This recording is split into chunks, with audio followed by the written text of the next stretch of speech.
This video is brought to you by my new album entitled Dougal's Treats. It's full of hummable melodies, bluesy riffs and the occasional bit of virtuoso flashy stuff as well. If you enjoy bluesy rock guitar with memorable tunes and solos that wail like a banshee, then check out the links in the description. The premium version includes all of the tabs for each tune, videos and jam tracks as well. Thanks for listening. Now on with the show. Hello chaps, welcome once again to John Robson Guitar Tuition. As always, I do hope you're well. It's Tuesday and therefore a top 5 list, as is the custom in this parish. And I thought I'd just expand a little bit briefly on what you probably already gleaned from the thumbnail and the title. I was talking to a pal of mine the other day, and we got onto the topic of classical music and its impact on rock and pop music, and inevitably we started talking about the neoclassical boys from the 80s, Yngwie, Tony McAlpine, Vinnie Moore, all of those chaps. But then we kind of went off on a bit of a tangent and started talking about the sort of stuff that's a little bit more top 40 orientated, the more mainstream, if you like, hits that have had a strong classical influence. And we tried to see how many we could name. We started off with B Bumble and the Stingers with Nut Rocker. Do you remember that one? Sort of a honky-tonk piano reworking of Tchaikovsky's Nutcracker. So I'll give that one an honourable mention straight away. So these are what I think are my favourite rock and pop hits with a classical influence, starting with Johann Sebastian Bach, Air on a G-String, by Procol Harum. Yeah, unlike most of these tunes where I discovered the classical tune after first hearing the kind of rock pop version of it, this one is one that I knew the classical tune first, because back in the 70s and 80s, although it was you weren't allowed to advertise cigarettes on TV, you weren't allowed to advertise cigars, and there was one brand of cigar where the advertising campaign revolved around some chap who's having a pretty miserable time, a bad day. Stuff just keeps going wrong, and then right at the end of the advert, he whips out the cigar, lights it up, and contentment and happiness descend upon him. And the accompanying music is Air on a G-String by Bach. So I got to know that version of it first, and then, started hearing, White a Shade of Pale on the radio and stuff, and I thought, that sounds like the music off the cigar advert. So there you go. Undoubted. I mean, Gary Brooker from Procol Harum said that basically how White a Shade of Pale came about was he started just, one time he was playing piano probably, or maybe organ, I don't know, playing a keyboard instrument, and he started playing Air on a G-String from memory and got it wrong, and that ended up becoming White a Shade of Pale.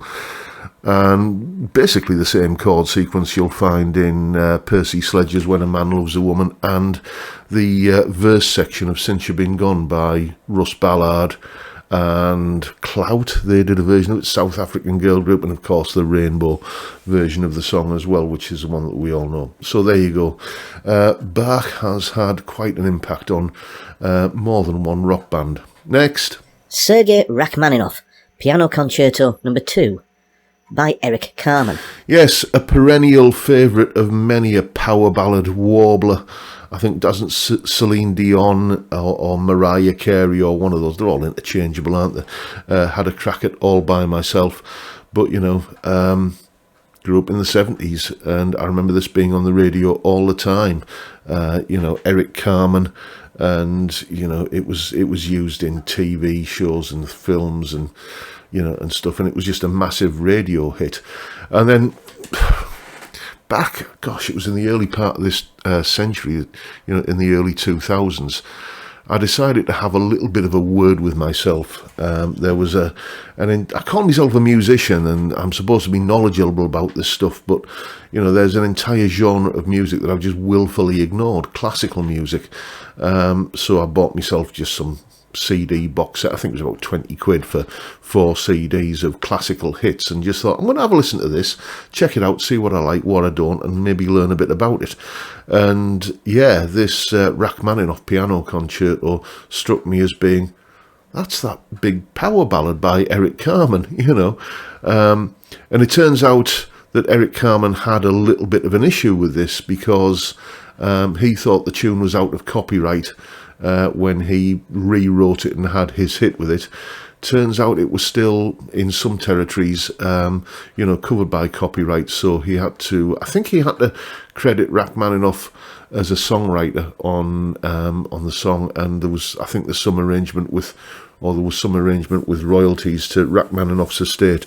Let me know if I've got that all kind of the wrong way around or whatever, but down in the comments. But I think that's pretty much the situation. Anyway, cracking tune, and if I was Eric Carman, I'd probably have tried to do something with it as well. Next, Ludwig van Beethoven, Pathetique, second movement, by Billy Joel. Round about the time we got our first VHS video recorder, one of those Ferguson Video Star, the top loader ones. Remember those? We got it from Radio Rentals. Yeah, those were the days. There was a Billy Joel concert on TV. It was just broadcast, I think, on BBC Two or something, and I thought, okay, I'm having that, and put a cassette in and recorded it in glorious mono, as you did in the early 80s. And it was just in advance of him releasing his An Innocent Man album, which, that's the album where you've got Uptown Girl and all those big hits from the early 80s. And he played this song in the concert, and that's really catchy. It was like a sort of it starts off almost like as a 50s doo-wop kind of thing, and then goes into this anthemic chorus. And something about this melody in the chorus just rang a faint bell in the back of my head. And I was... it took me back to my school days, when you'd march into assembly on a morning and the headmaster would be playing, or certainly at our school, the headmaster would have some kind of classical record playing, and I remembered it from there. So no Wikipedia in those days to figure out what it was, but I asked around and whatever. It turns out that Billy Joel cribbed the second movement of Beethoven's Pathetique piano sonata, and it's again just Beethoven, deaf as a post, but he still didn't stop him writing a fantastic tune, did it?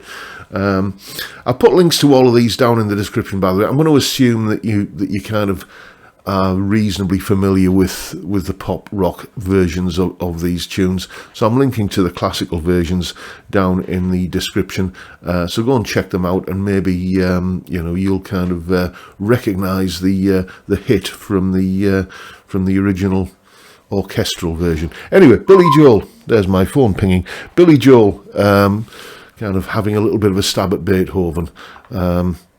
Next, Camille Saint-Saëns, Organ Symphony, by Scott Fitzgerald and Yvonne Keeley. Yeah, it was just somebody asking to reschedule a lesson, so there you go. Anyway, this one you might not recognise the title, If I Had Words, by Scott Fitzgerald and Yvonne Keeley. It's their only hit, and it was a hit nearly 50 years ago, dear me, 1977. But it crops up. It's one of those catchy tunes that you will recognise if you spend any time listening to certain radio stations like Magic or Gold or Greatest Hits Radio, as I tend to do because I'm a sad old fart, basically. Massively catchy tune with a sort of a pop reggae kind of feel to it, and it's one of those earworm tunes that gets into your head, and it obviously got into the head of Scott Fitzgerald and Yvonne Keeley because they'd heard Camille Saint-Saëns' Organ Symphony, and just a really lovely melody that they set words to and had a massive hit with. Their only hit, but still worth listening to. Go and check it out somewhere. Scott Fitzgerald and Yvonne Keeley, If I Had Words, and take a listen to the the Sanson original down in the description. Next.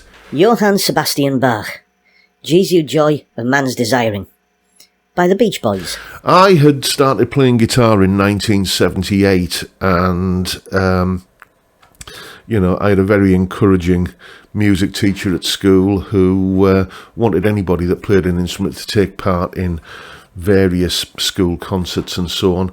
And one of those school concerts where I was just strumming chords behind, I think it was the Recorders who were playing the lead on this.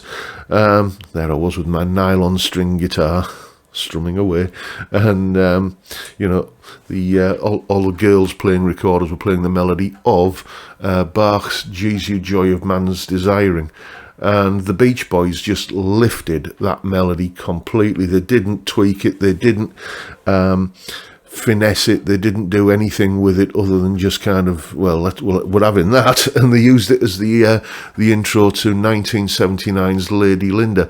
This is very much, I think, the post-Brian Wilson era of the Beach Boys. There's rumours that he did contribute some backing vocals to this, but I've been unable to confirm it. But it was that sort of second wave of Beach Boys hits from the 70s.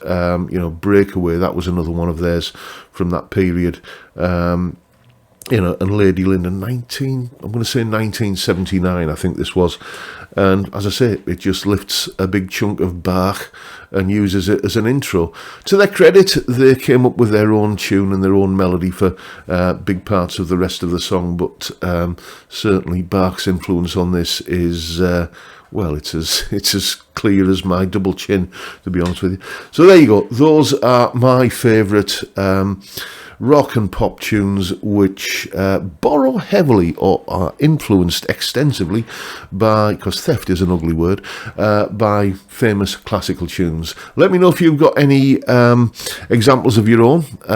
Put those down in the comments. I'd be interested to know what your thoughts are on this, as always with these videos. But that is all I've got for you today, folks. Hope you found the video informative and entertaining in some small way, and if that's the case, please hit the subscribe button and the notification bell if you haven't already done so. Why not drop me a like as well while you're at it. Don't forget the live stream every Friday, 5 PM UK time. Beer and chat, that's all it is. It's all it needs to be. It's a great way to kick off the weekend, and I'd love to see you there if you can make it. But for now, I'll bid you all a good day and say thank you so much for watching. Thank you for your time. Look after yourselves, folks. Stay well, stay safe, and above all, stay sane. Bye for now.